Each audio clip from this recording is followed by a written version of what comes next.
Alright, my favorite kind of update and forecast for our wildfires throughout the day today, because mostly good news when it comes to the Dixie Fire and the Tamarack Fire. You can see that monsoonal moisture is finally starting to leave California, and that was really the big question mark over the last few days. We were unsure how these thunderstorms would interact with our fires, because as we talk about this, there's two sides to the coin. The thunderstorms either could have brought increased relative humidity and some rain, which would be good for our fires, or it could lead to some new lightning fire starts and lead to erratic gusty winds and be harmful for our fires. Now remember that last surge of monsoonal moisture that came in about a week ago? Those thunderstorms were harmful for our fires, especially on the northeastern sections of both the Dixie and the Tamarack. When those thunderstorms came through, we saw much increased behavior. We had some erratic gusty winds, even some lightning on the Dixie Fire as well. And this round of thunderstorms, I can say it as it's finally starting to leave, this last round has actually been beneficial to our fires. We didn't see that many lightning strikes. We did have some gusty winds delay a firing operation yesterday on the Dixie Fire, but more than anything, we actually ended up picking up some rainfall with the last round of thunderstorms that came through over the last 48 hours. Decent amount of rainfall over the Tamarack Fire, which helped to put out some of the remaining hotspots, and some sprinkles over the Dixie Fire as well. So we've seen both sides of thunderstorms and how they interact with wildfire just with the two wildfires we have going on right now. About a week ago, thunderstorms were bad. Last couple of days, we've seen some good effects from our thunderstorms. Now, with that being said, we do have that continued monsoonal possibility coming in. Looks like later Wednesday and Thursday we're going to have another surge of moisture coming through. So that's why we always have to stay tuned and updated with these fires, because whenever there's thunderstorms, you really don't know how it's going to interact with the fire until it happens. So let's just zoom into the Dixie Fire first, and you can't really see what's going on right now because that last surge of monsoonal moisture is finally leaving the region. All those clouds throughout the last couple of days, though, have reduced our fire behavior. We've seen cooler temperatures. The last couple of days have been in the low to mid 80s compared to the high 90s that we had a few days ago. And most likely, as those clouds exit, we will get some warmer temperatures and some slightly drier air as well, as you'd expect. So when it comes to the fire weather forecast, we'll certainly dive into that for the Dixie Fire, because there are some things we need to keep an eye on. But overall, Dixie Fire looking much better than it was a number of days ago. So I do have to, actually let's try to see if we can see where the fire is. Usually you can see red glowing areas if there's a lot of fire activity, and it looks like that's the burn scar right there, but not seeing any bright red areas. So I'd say we're looking fairly good for the Dixie Fire right now when it comes to current fire behavior. Again, as those clouds clear out though, we're going to see our temperatures rise up, probably our winds rise up as well, so we'll have to keep an eye on our fire behavior over the next few hours. But overall, looking fairly good that we're not seeing any large activity right now. Now, with that being said, I do have to update on the large activity we were seeing yesterday. I posted this to my Twitter account. I believe I showed it at the end of my update on YouTube yesterday, but we were seeing a large amount of activity here. And one interesting thing, just notice the different circulations here. On the very bottom, you have these winds pulling that smoke to the left. Then in the middle of this smoke plume, you have the winds pushing it to the right. And then at the top, it's going to the left again. Again, this is the main behavior that we study at San Jose State in the Fire Weather Research Laboratory. We were actually, or I wasn't, but the rest of the team went up to the Dixie Fire and with our radar truck and our LiDAR truck, and what we do is basically point the radar at these plumes and try to see this kind of activity that's going on so that we can understand how these fires are behaving, and then also lead to increased understanding of how the fire and the atmosphere interact and create their own weather. But the big update on this is that this was actually a firing operation yesterday. That's where firefighters actually purposely start fire to clear out some of the fuels, help secure the area and protect structures. And I just kind of figured that it wasn't just because of how large this plume looked, but it turns out it was a firing operation. So this didn't actually pose any threat, and it was actually beneficial when it comes to the grand scheme of the Dixie Fire. So just thought I had to update that, because that wasn't the increased fire behavior we saw yesterday was actually on purpose. So that's some great news there. And then if we actually look at what that looks like right now, because again, that did look like a large amount of fire behavior, so you'd be wondering if it has picked up throughout the day or gotten out of control or anything. But looking at that exact same camera angle throughout the day today, you can see there's some areas where you start to see a little smoke plume pop up here, but much reduced behavior on just based on that camera. And when you look at all the other cameras for the Dixie Fire around that area, this is alertwildfire.com, there's really not any of these cameras where you're seeing a large smoke plume coming up, which again is just great news, because that's the first time we've seen that in the last couple of weeks, or whenever this fire first began. And in some of these camera angles, you can actually see some rainfall coming down. Like I said, we did get some sprinkles over the Dixie Fire, which again, it doesn't just automatically put the fire out, but certainly doesn't hurt to get some sprinkles over your fire area. So just zooming in here, first thing you'll most likely notice is how much just better this fire looks overall when it comes to the hotspots. A lot of times when we look at these maps, we'll have a large number of hotspots outside of the previous day's fire perimeter. Some of those hotspots will be bright yellow and large. That means that the satellite's picking up a large amount of heat, but you can see much reduced behavior. We do still have some of those hotspots on that northwestern section right there, but I believe that was where that firing operation was yesterday. We also had some firing operations on this northeastern section, so again, some of these hotspots that we do still see here might actually be beneficial firing operations to clear out some of the fuels. The clear firing operation is on that entire northern side, where they have basically just secured that entire northern perimeter of this fire and protected the structures around Lake Almanor. If we actually want to see where those structures are, you can see it's where the orange dots are flashing when I turn it off and on right here. And you can see we did have a large amount of structures on Lake Almanor. That was one of the top priorities for this fire.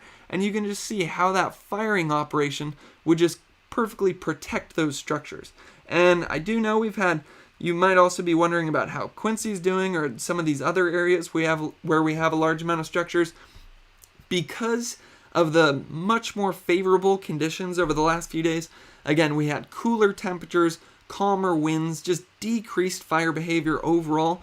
They were able to get some great lines in here, do some great structure protection, and a number of firing operations as well. So again, there's still a large amount of evacuation orders in place, but certainly looking much better throughout this entire fire than we were a week ago. And you just notice how much fewer hotspots you still see on this.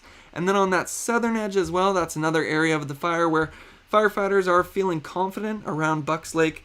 You do see some of those hotspots there, and you might be thinking that those might be some spot fires jumping here, but I believe those are just some beneficial firing operations as well.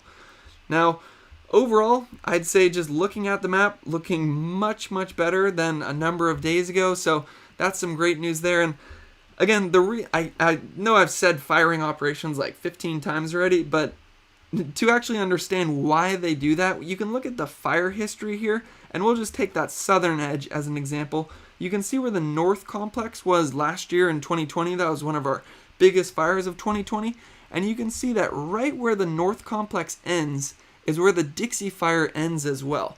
Now, there's two reasons why that could be. One, it's because the North Complex cleared out a large number of these fuels last year, so then when the Dixie Fire gets there, there's no more fuel for that fire to continue, and that's exactly what they're doing on those firing operations. They're simulating past fire history by removing the fuels, so then by the time the fire gets there, there's no more fuel, and it basically just stops in its tracks. Now, the other reason that the fire could stop in its tracks right there is in some of these cases, they're actually able to reuse some of the previous containment lines that they had on other fires. I know on this fire, they were able to use some of the North Complex containment lines and the Chips Fire as well on that northern side. So You certainly never want wildfires, but when it comes to future wildfires, they're actually beneficial because it clears out a lot of the fuels. And then one other thing on this map, I'm just going to throw this out there just in case anybody in the comments knows the answer. If anyone knows what these kind of polka dot areas in the forest are, please comment, because I've been wondering that for the last few days when I look at this map, why it's so checkerboard over this area. I imagine it has something to do with clearing out trees for lumber or something like that, but if you actually know the answer, please comment below. So when it comes to the Dixie Fire, you can see we're up to 208,000 acres, so that's about 10,000 more acres than we were yesterday. So we did still have some growth on this fire. I believe they count firing operations, though, in that acreage burned. Again, if anyone knows the correct answer for that, please comment that below as well, because I'm not totally positive on that, but I believe that they do. And the other reason that has jumped up in the last couple of days is the Dixie Fire is officially combined with the Fly Fire now, so all of that acreage that the Fly Fire burned was combined into the Dixie. So overall up to 208,000 acres, which does make the Dixie Fire the 14th largest fire in the recorded history of California. So fairly large fire. It's our 14th largest, and it's only July right now. And you notice a lot of these fires in the top 20 are more in August and September. So really just getting to the start of fire season. As I always say, I'm going to be here giving updates on all the major wildfires throughout this entire season. Hopefully there's nothing else to report on, but given the critical state of our fuels right now, unfortunately, I'd say it's likely that there is. So again, I know I'm saying a lot of confident things about the Dixie Fire right now, but there are still a number of evacuation orders in place, so you can go to the link in the description to find all the most recent information for your local area. Now, when it comes to the structures destroyed, that right there says 31 structures destroyed, and I wish I hadn't just closed out that last tab, because if we look at what we were just looking at, where it shows 14th largest fire in California recorded history is the Dixie Fire, right there we are showing 47 structures destroyed. So it looks like that has been updated, and perhaps this link hasn't yet. So whether it's 31 or 47, again, both of those are not what we want to see, and my thoughts and prayers go out to everybody who has been affected by this wildfire. But some good news, there's still a large amount of resources on this. We have 34 helicopters, 409 engines, 198 dozers, 90 water tenders, 5,105 personnel, one of the largest amount of personnel I've personally seen on a fire, and 85 crews. And also when it comes to that satellite imagery, because we're getting much more clear skies right now, you can see how much clearer it is than past days. Past days we had just that thick smoke layer over much of Northern California. With that, they're going to be able to utilize more of those air resources and be able to continue to use aircraft on this fire to put out any hotspots that might be popping up. And one other resource that I've heard they're using is during the nighttime hours, they're actually using infrared drones to look for hotspots or new spot fires, which I thought was pretty cool how we're using some technology like that to pick up any hotspots that could be getting out of control. So lots of resources on this fire. We have had favorable conditions over the last few days, and because of that, our containment has jumped up to 23%. I have a feeling that that's going to continue to jump up over the next few days, as we've seen much reduced behavior and increased control over the last 48 hours. Now, with that being said, there is somewhat of a question mark in the forecast ahead. You can see our high temperatures throughout the day today, just in the low 80s again. We can thank all of that monsoon moisture and that cloud cover for part of that decrease in temperatures there, and an increase in humidity as well, just getting into the mid-20s. You can see throughout the day tomorrow, though, as those clouds continue to clear out, we are expecting to jump back up into the low to even mid-90s in some places.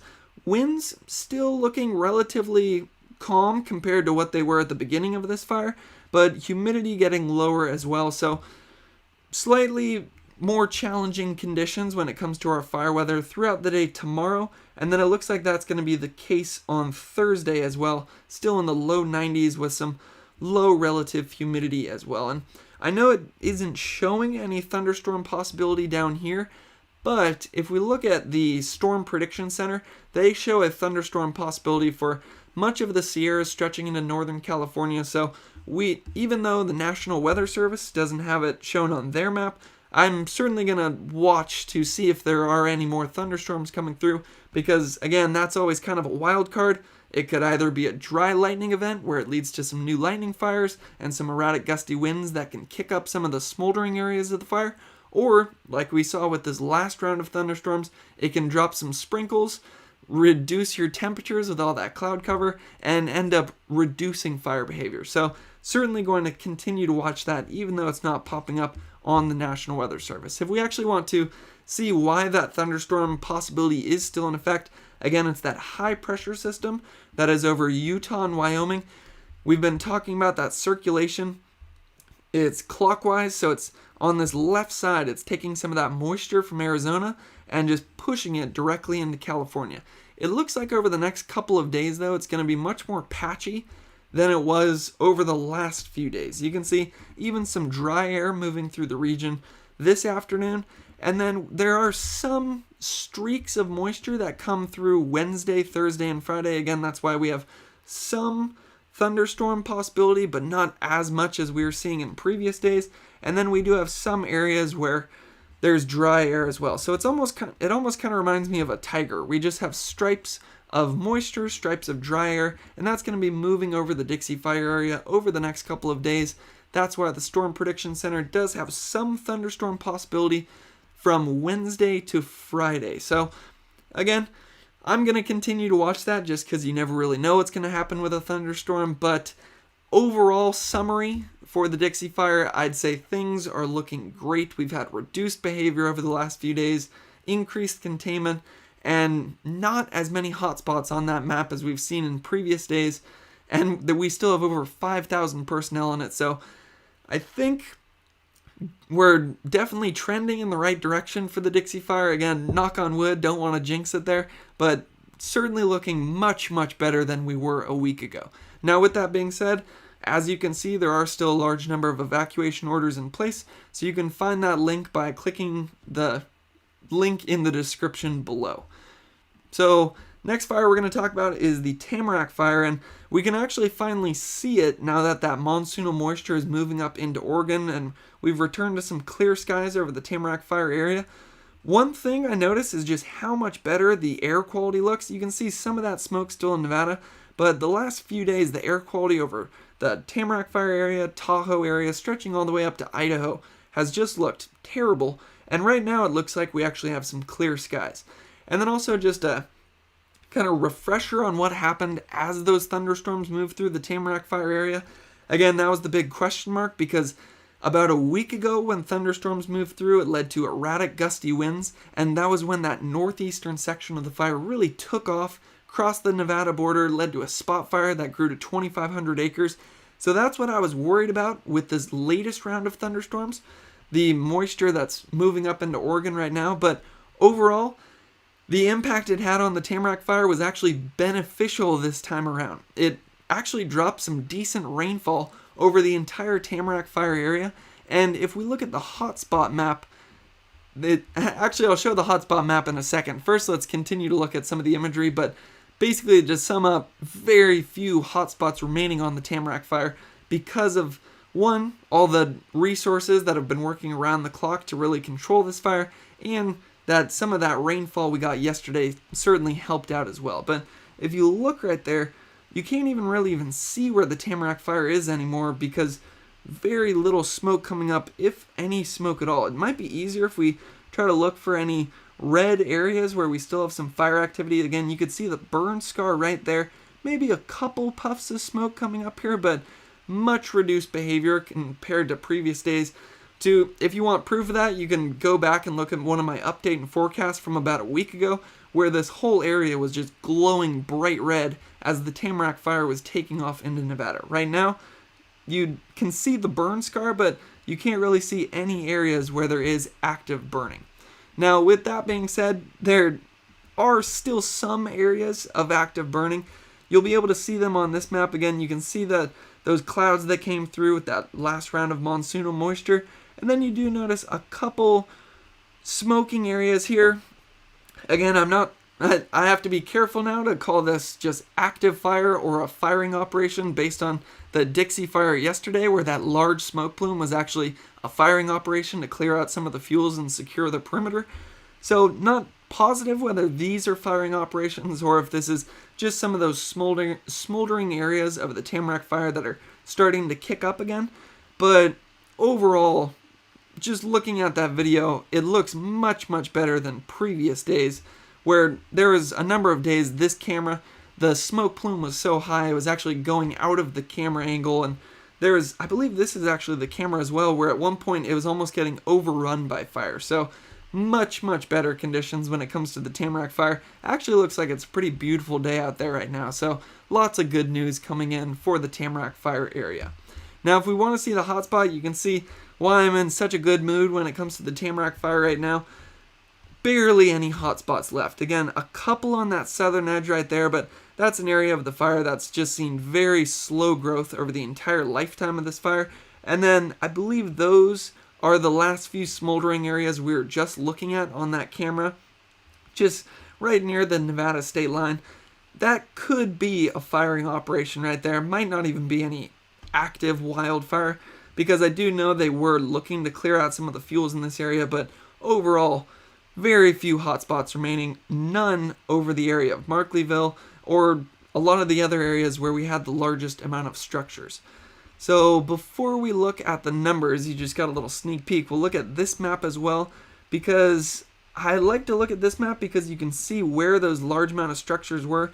Again, there's Markleyville, and if we turn it off again, you can see right there it's only showing those hotspots right on that southern edge of the northeastern finger. Those were those slightly smoking areas that we were looking at on the camera, but again, not totally sure if that is actually some firing operations going on, and even if it's not firing operations, certainly doesn't look like extreme fire behavior by any standards.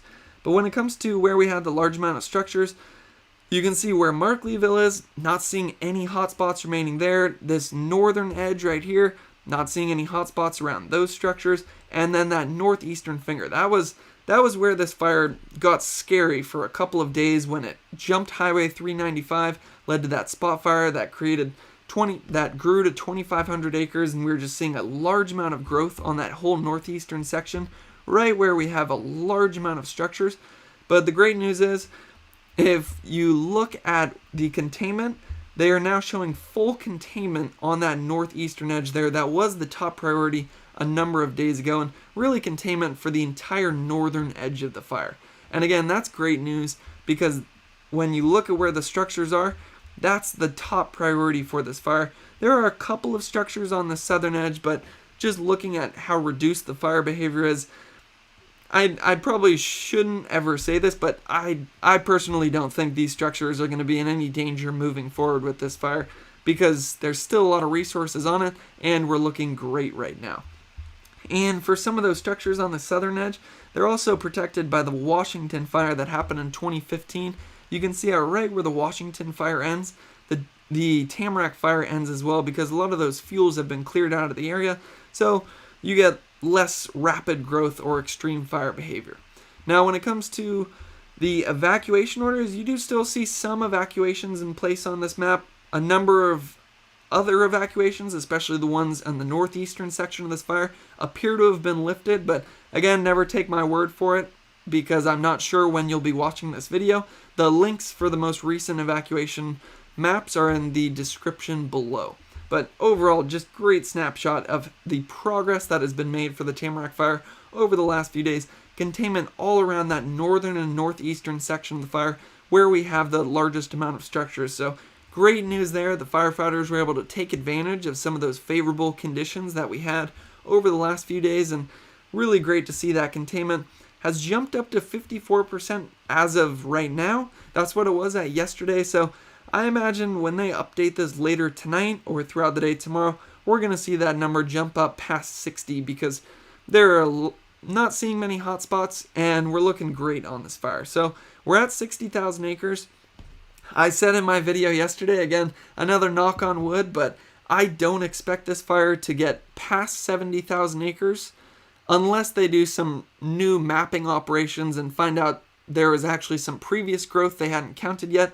But just looking at all the information, it doesn't look like this one's going to be growing another 2,000 acres. But again, with that being said, we do still have more thunderstorm activity coming through over the next couple of days, so I'm certainly going to be watching that closely, and we'll look at that whole fire weather forecast in 1 second. First, I just want to look at the number of personnel still on this fire, over 1,500 right there, and I don't believe this information has been updated recently, so we won't look at that today. But overall, when it comes to the Tamarack Fire, great improvement over the last 3 to 4 days. As those thunderstorms came through, our temperatures dropped. Actually, the smoke over the fire helped as well to keep temperatures and winds low. And the 1,500 personnel on this fire did an amazing job of taking advantage of those more favorable conditions, getting our containment over 50%, and most importantly, containment in the most high priority areas. Now, where the question mark comes in is with that thunderstorm potential. Again, looking at the other fire weather variables, we're still just in the low 80s over the next 2 days. It's not showing those large afternoon wind gusts like we were seeing at some periods of this fire where we're getting wind gusts in the afternoon 25 to 30 miles per hour, and it looks like we still have some decent moisture in the area as well. So when it comes to temperature, winds, and humidity, I'd say we're looking fairly good over the next couple of days, as we have been looking fairly good over the last few days. But again, the big question mark is that thunderstorm possibility, and you can see much larger chance for the Tamarack Fire than we were seeing for the Dixie Fire. About 30 to 50% chance from 11 a.m. to about 7 p.m. throughout the day tomorrow, and then you can see that 30 to 50% chance jumping up on Thursday as well. When it comes to these thunderstorms, again, remember when the thunderstorms came through a week ago for the Tamarack Fire, that's when we saw that northeastern finger really take off into Nevada. But this last round of thunderstorms, the ones over the last 24 hours, actually led to some decent rainfall over the Tamarack Fire. And that could be part of the reason that we've seen much reduced hotspots in this area and some great containment as well. So we'll just look at where that thunderstorm potential is coming from again. That high pressure system that's continuing to develop over parts of Colorado and Wyoming, that clockwise circulation, taking some of that moisture from Arizona, funneling it into California. You can see it's getting a little farther away though, so we're seeing reduced circulation bringing that moisture in, and you can actually see that on this map. There's that last bit of moisture leaving right now. You can actually see that on the satellite imagery right there. It perfectly matches up, shows how far weather models have come in the last few years. But as we continue to click through here, you can see there's some areas where we get some strips of dry air moving through, and then there's some areas where we get some strips of moisture moving through. So it's not a continuous stream of moisture like we were seeing the last couple of days, but that thunderstorm possibility does continue, and then it looks like we have a continuous stream of moisture Saturday and Sunday where we start to see more of that moisture flowing in. So thunderstorm potential continues. That's what it's looking like throughout the day. Wednesday through Friday, you can see that thunderstorm possibility remains over the Tamarack Fire area. So summary, we're looking great right now, but I'm still going to keep my eye on it. And I think, I hadn't actually thought about this before, but I think this might be my last update on the Tamarack Fire, just considering how great we're looking right now. Not many hotspots remaining. I think this might be the last update, but again, because of this thunderstorm possibility coming through, I'm going to continue to watch this fire closely, and if anything changes, I'll certainly do another update and forecast on that one again. But as of right now, I think this will actually be my last update on the Tamarack Fire, because we're looking great. Lots of evacuation orders have been lifting, much reduced behavior, but again, with those thunderstorms coming through over the next couple of days, I'll keep my eye on it. So just looking at the satellite imagery, this shows all the good news that's happening right now. You can see, well, actually you can't really see any smoke coming off of the Tamarack Fire. You can very reduced smoke coming off of the Dixie Fire as well. Again, it's kind of hard to see because we're still covered by some of that monsoonal moisture, but in past days we were seeing large smoke plumes coming off of the Dixie Fire, and doesn't look like there's all that much activity going on right now. And that's also where some of the other good news comes in when it comes to our air quality. Maybe not so much for this northwestern section of Nevada, but for the Tahoe area, throughout Sacramento Valley, much of the Bay Area as well, looks like our air quality is much, much better than the last few days. Part of the reason is that southerly flow that you can see pushing those clouds and that smoke out of California. So if we actually want to look at the smoke and what it's been doing throughout the day, you can see it was settling over the Sacramento Valley this morning, but as those south winds pick up, it's just spreading it out. It almost looks like a wave extending out of California, just bringing back that crystal clear air that we Californians love this time of the year. So again, tomorrow it does still have some smoke coming off the Dixie Fire, little smoke coming off the Tamarack Fire as well, but much, much better than previous times when we've looked at this forecast where we've just seen heavy smoke coming off of both of those fires. Looks like we're looking much better than we were about a week ago. And you can also see when it comes to our current air quality, no surprise there, but much, much better conditions. In previous days, we had hazardous air over the Dixie Fire, hazardous air over the Tamarack Fire, and right now we have moderate air quality over basically all of California, maybe a couple little spots in here where we have some unhealthy for sensitive groups, but certainly no areas where it's very unhealthy to hazardous anymore. So again, more great news when it comes to air quality. So just the quick summary for our fires. Dixie Fire is currently up to 208,000 acres, but containment's up to 23%. It has combined with the Fly Fire, but because of that thick smoke that we had over the Dixie Fire over the last couple of days, that kept our temperatures down, kept our winds down, kept our fire behavior down, and allowed firefighters to really increase their control and containment. And you can see very few, I shouldn't say very few hotspots remaining on this fire. You do definitely see where those hotspots are remaining. You'll be able to see it better if I turn off the perimeter. You can see still some hotspots on that northeastern section there and the northwestern edge as well. But overall, we've had some successful firing operations on this, especially on that northern edge of the fire here. We're looking great on the southern finger around Bucks Lake, and they have been getting some great dozer lines and control around the northern Quincy area. And we're going to continue to monitor this because, again, there are still some hot spots remaining, and tomorrow is looking much warmer and drier than we have been over the last couple days. So it'll be interesting to see how that increase in the fire weather variables interacts with the hotspots that are remaining. But overall, lots of good news coming out for the Dixie Fire. Even more good news coming out for the Tamarack Fire. You can see there are still a couple of hot spots remaining on that one, but that actually might be some firing operations there. This entire northern section and northeastern section, where it was the largest priority because that was where we were near the largest number of structures, that whole area is basically under full containment right now. Again, very few hot spots remaining on this one. I'm expecting that containment to continue to jump up over the next couple of days, but we do still have that thunderstorm possibility. So while I say this is hopefully my last update on the Tamarack Fire, just because of the great progress that we've had over the last few days and the fact that there's very few hotspots remaining on this one, with that thunderstorm activity coming through over between Wednesday and Friday, I'll certainly keep my eye on it, and I will do another update if there are any significant changes. So overall, great news with both of our fires. I'm going to continue to watch them, and I do plan on doing another update tomorrow for the Dixie Fire to see how the fire interacts with that increase in temperature, the decrease in relative humidity, and that slight chance of thunderstorms still over the area. So again, great to see that we're trending in the right direction. Hopefully this can continue for a while longer. These are always my favorite videos to make when we actually have some good news to report. And when it comes, again, it is important to put things into perspective though.